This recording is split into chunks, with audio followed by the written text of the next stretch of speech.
Sur les plateaux de télévision, elle ne se laisse pas faire. Mais bien sûr qu'on y était, sauf que nous, on n'a pas 15 journalistes derrière nous qui nous suivent. Sur des marchés, c'était pour agiter. Malgré ses 22 ans, la candidate malheureuse du FN à Strasbourg s'est déjà constituée une belle expérience politique. Après des débuts remarqués aux dernières cantonales à Guebwiller, Julia Abraham avait été catapultée et élue à Strasbourg au municipal et elle porte tout naturellement le discours de son parti.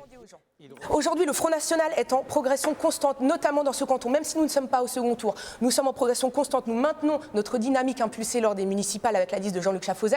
Et ça, pour nous, c'est une victoire. Sa foi politique, elle la cultive en famille. Pour ces élections, son frère, sa mère et son père se sont présentés, comme suppléants ou comme candidats. Tous, cela va sans dire, sous l'oriflamme du Front National. C'est une vocation, c'est-à-dire, faut croire que c'est un peu dans le sang.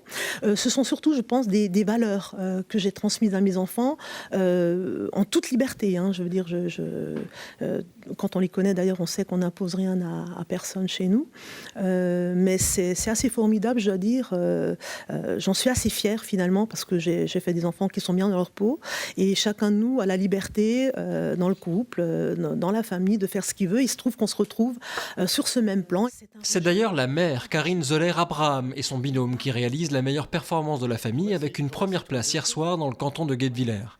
Le père, lui, qui accuse le plus d'ancienneté en politique, est très fier de ce combat familial. Son épouse, il l'avait rencontrée lors d'un meeting du Front en 1988 et depuis, ils ont élevé leurs enfants dans la doctrine du FN. C'est venu tout naturellement, voilà. Et ma fille m'a même dit un jour, écoute, finalement, normalement un jeune doit se rebeller contre ses parents, mais sur ce coup-là, vous avez raison. Donc voilà, elle a suivi le mouvement et le fils, c'est pareil. Ils étaient tous candidats au premier tour. Après l'échec de la fille Julia à Strasbourg, il restera 3 Abraham sur 4 et ce sera dans leur fief du Haut-Rhin.